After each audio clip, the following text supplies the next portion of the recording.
Good day, stranger. Are you in need of some guidance?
You enter an old cemetery. It reminds you of more peaceful times, when people had the luxury of burying their dead properly and returning to pay their respects. However, the cemetery is not a place you should linger, especially this close to the weirdness. As you walk through the cemetery, you hear the unmistakable sound of a spade biting into the earth. And you hear something else too. Weak, helpless begging. No, friends, please, it wasn't me! It wasn't me! Even in these cruel times, burying someone alive is an unconscionable act. What on earth could the victim have done to deserve such a fate?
give a helping hand to the would-be victim. He crawls out of the grave. Thank you. Thank you, warrior. If it weren't for you, I would rot here till the end of time. They keep burying me, on and on. I don't know how long to keep the... I don't know how long this kept going on. Them. All right. They were brothers of my sorely missed fiancée. She didn't want to marry me, but she got pregnant. So she had no choice. The thing she gave birth to, though. I had no choice but to get rid of them both. There was no point in working my ass off to feed a hysteric lady and a 3-armed baby girl. But now, thanks to you, I'm finally able to find myself a brand new bride. Lovely and devoted, as I deserve to have. Before you react, he bows to you and disappears into the darkness. Somehow you feel that you will see him again one day.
old customs that protect the traveling priests of the All-Mother.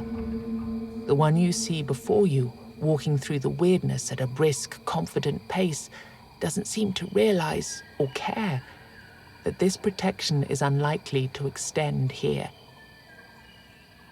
Before you have a chance to ask her for anything, something leaps out of the weirdness.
Reluctantly, she reveals that she went into the weirdness of her own free will. Ever since we landed on Avalon, I've seen so much evil. Men killing each other for a slice of bread. Parents drowning their children so that their cries don't draw a weird spawn. It's so hard to believe the Mother still watches over us.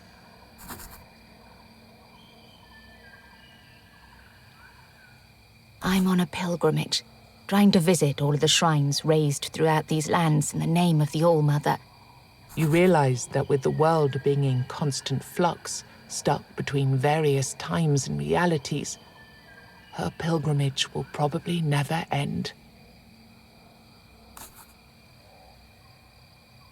You tell her that since your journey will take you to various places anyway, you might as well help out. You can see that she's exhausted but grateful. Here, it's an incense blessed by the High Priestess. Use it to perform a ritual at all of the All-Mother's altars you can find, and hope that, in time, we'll be able to purify and shield them from corruption. I'm too far away from the altar to cast spells like that. I can give you some potions or teach you a certain technique, though. It's your choice.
It's good to meet you, traveler. There's something I'd like to ask you, if you have the time.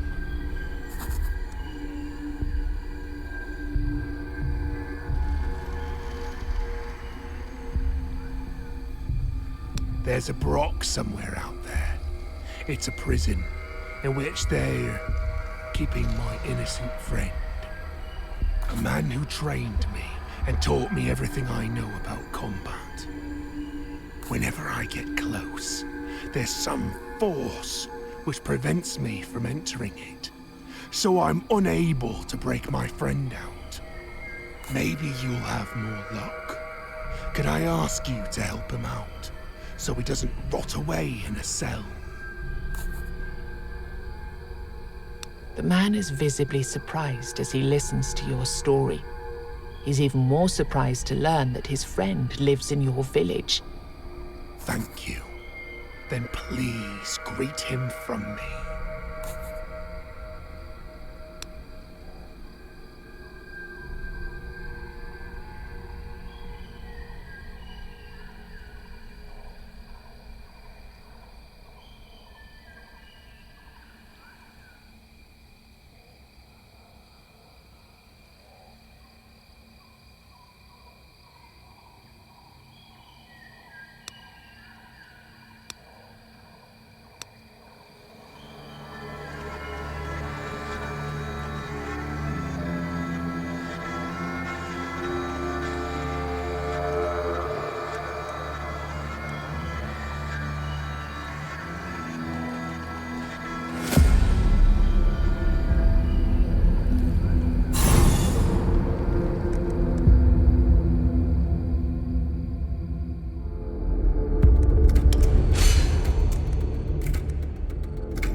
Come, train if you feel like it. These may be mere illusions, but they hit and kill, just like the real versions.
You found what was protected by this beast, a stash of gold and jewelry. When you filled your pockets up to the brim with gold, 3 ethereal chests materialize in front of you. Bringing your hand towards one of them causes the others to shimmer and blur.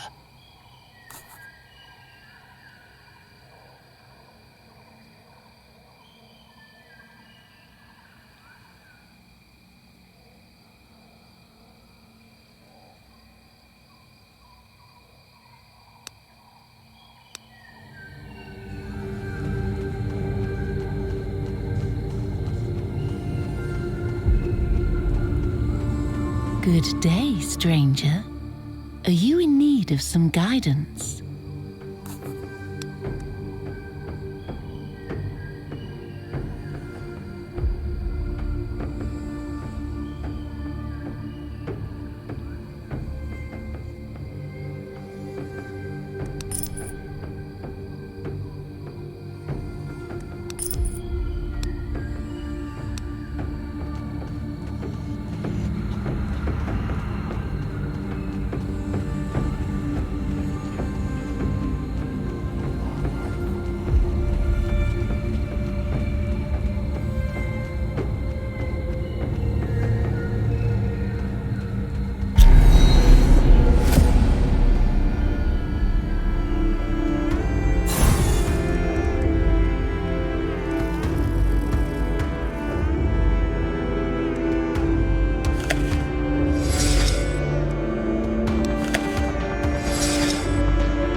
As you approach the tree, it seems to shift and move. You draw closer, and suddenly you realize why the tree appears to be moving. Dozens of rotting bodies dangle and sway in the breeze. It looks like a strange dance with their necks nodding along in their nooses.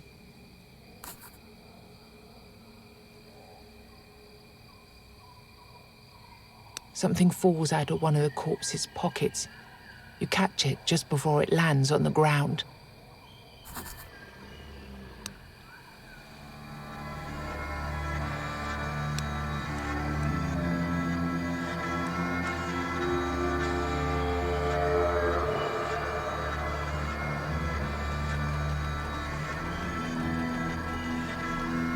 Wandering around, you notice that the plants on the ground around you are more like muscle tissue than typical vegetation. Then you notice an old man smiling at you in a disturbingly friendly manner. He's sitting near an enormous pool of blood and stacks of fancy bouquets made of body parts. Hands, hearts, testicles, arms, all held together by an unknown power, form the shape of a sunflower. Your horrified eyes pass over baubles made of kidneys and macabre flowers tied neatly with intestine ribbons. Come, don't be afraid. I suppose some might consider my shop rather extravagant, but trust me, you won't find anything quite like my bouquets in these woods. So, what do you have for me today? He notices a question forming on your lips. Oh, pity. I thought you came here with my delivery. Well, that's an inconvenience. Anyway, you can still take a look at my wares.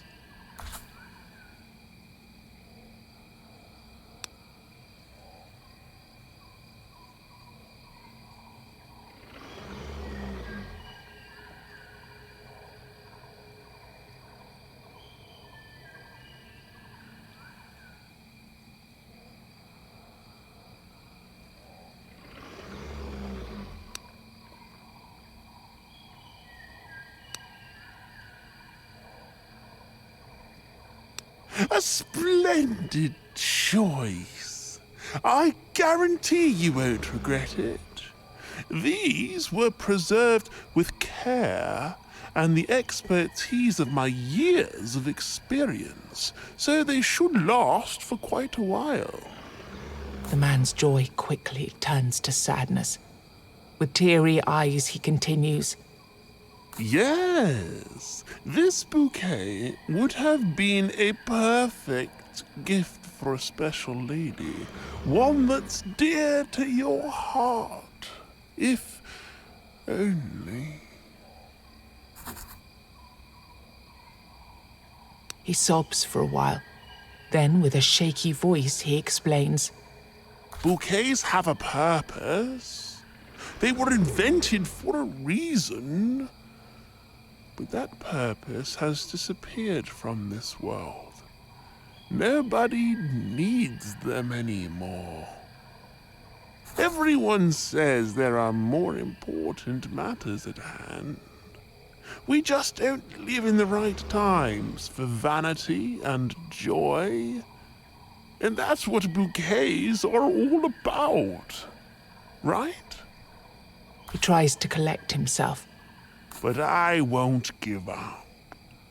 I need to believe that all is not lost.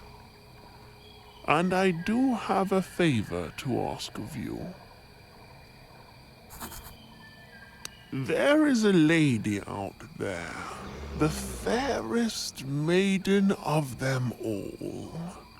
I've only seen her once, true, but I know that she's the one for me. There's no doubt in my mind. Her presence by my side is all I dream about. Her beauty is all I can see. Please, I beg you, take the bouquet. When you meet her, the love of my life, she's bound to notice that it was made especially for her.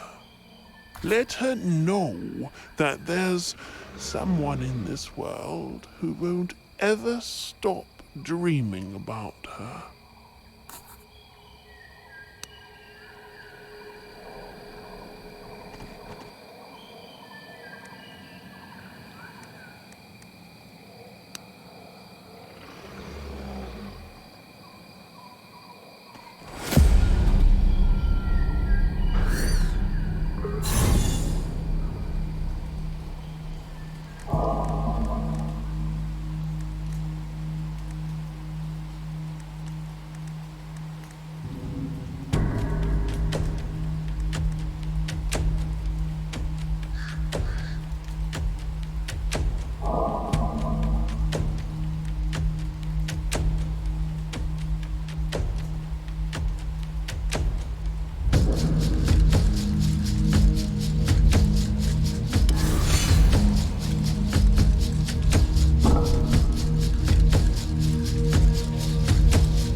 enter a small glade, quite unique in the way its grass reflects the surrounding weirdness. You see dozens of jars overflowing with a strange liquid. They're filled with a variety of different monstrous body parts.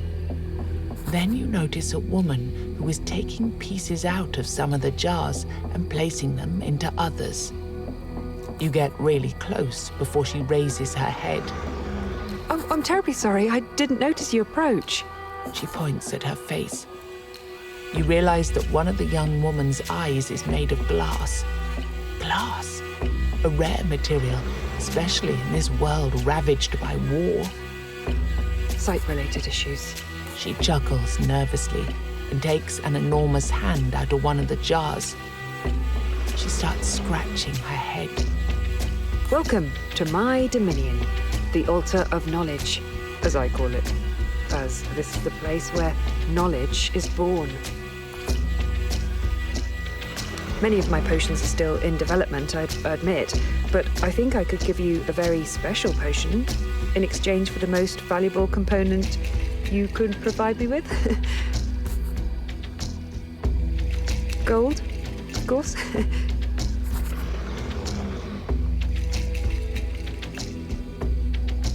Well, I'm a scholar in training. I've devoted my life to two things: gathering knowledge and performing experiments.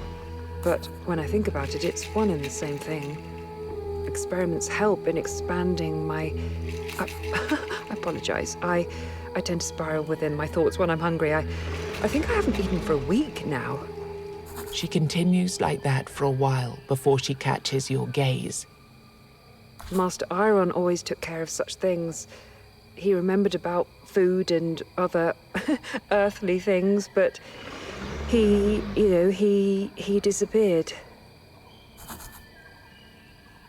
She considers your offer. But will I be able to continue my research? Back home, people weren't very keen about my approach to science. You nod, hoping that you won't regret this decision. Then show me the way.